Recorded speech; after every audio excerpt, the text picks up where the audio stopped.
مساء الفل عليكم وما أحلى الرجوع إليكم. رجعنا لكم تاني علشان نقدم لكم حلقة جديدة من برنامجكم سهراية وكوباية شاي، واللي ما عملش الشاي يعمل الشاي ويحصلنا. عم بخ المكواجي راجل صاحب عيال وعنده مشاكل وعنده مسؤوليات، فيتعب في الشغل ويسهر ويجتهد علشان يكسب فلوس يحل بيها مشاكله. لكن عم برو الساعاتي جاره اللي جنب منه مش سايبه في حاله وعمال يتنمر عليه، كل شوية يخبط له على الحيطة اللي بينهم ويقول له ارحم يا بخة، الكفن ملوش جيوب. يصبر عم بخة لحد المسكين ما يجي يوم ويمرض من بخار المية اللي بيطلع على صدره، ويعيا في صدره مرض عضالي تحجز على أثره فترة طويلة في المستشفى. الأمل هو سر الحياة، وهو الوقود اللي بيدفع الإنسان على البقاء في الوجود والبقاء في الحياة والتعب فيها.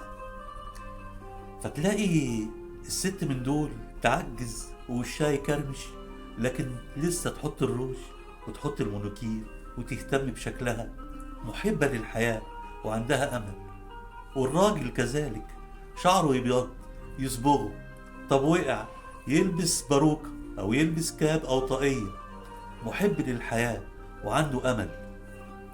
فاكرين مسرحية وجهة نظر بتاعت محمد صبحي لما كتب ببراعة لينين الرمل المشهد بتاع هاني رمزي، الشاب اللي كان واخد دور الشاب اليائس، فيكتشف محمد صبحي ان هو كان عنده امل لسه فيه، فيقول كنا فاكرين ان هو يائس لكن كان عنده امل فيا.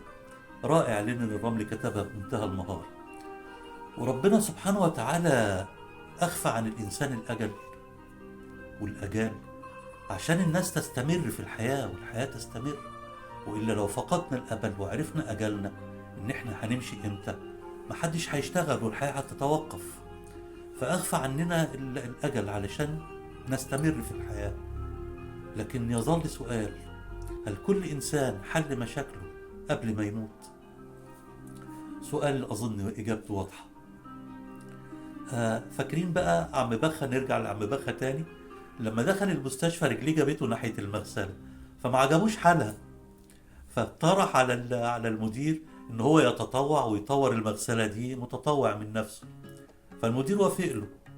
فيقوم برق يفكر في يوم من الايام ان هو يروح يزور بخة، وحش وعايز يروح يشوفه في المستشفى، فيروح له المستشفى. فلما يروح يقولوا له هناك اهو، فيروح يلاقيه واقف قصاد المغسلة وبيكوي، فيقول له ارحم يا بخة، الجفن ملوش جيوب. اوعى الامل يروح من عندك، لان الامل هو الحياة. هنرجع لكم تاني مع حلقة جديدة من برنامجكم سهراية وكوباية شاي.